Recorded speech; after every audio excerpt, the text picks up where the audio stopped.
नमस्कार, आप देख रहे हैं एसपीएन 9 न्यूज और मैं हूं आपके साथ मनीष कुमार सैनी। अमेरिका से भारतीयों के डिपोर्टेशन पर राष्ट्रीय जनता दल सांसद मनोज कुमार झा की प्रतिक्रिया सामने आई है। उन्होंने कहा है कि जिस तरह से अमेरिका हमारे देश के नागरिकों के साथ डिपोर्टेशन के नाम पर अमानवीयता कर रहा है, यह गलत है।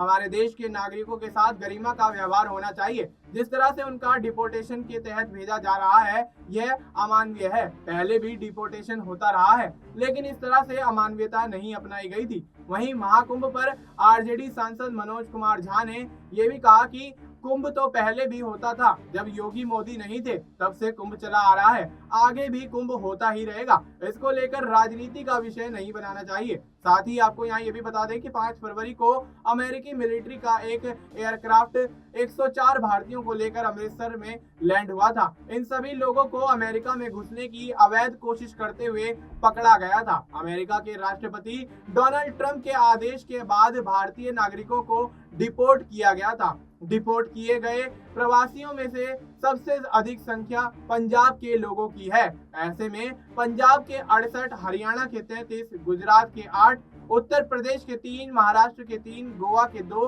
राजस्थान के 2, हिमाचल और जम्मू के 1-1 लोग यहाँ इस मामले में शामिल थे। अब बार फिर से 119 अवैध भारतीय प्रवासियों को लेकर 2 विमान 15 और 16 फरवरी को अमृतसर पहुंचेंगे। भारतीयों के डिपोर्टेशन को लेकर देश में काफी ज्यादा सियासत गरमाती हुई नजर आ रही है। संसद में भी इस मामले पर खूब हंगामा होता हुआ दिखाई दिया था।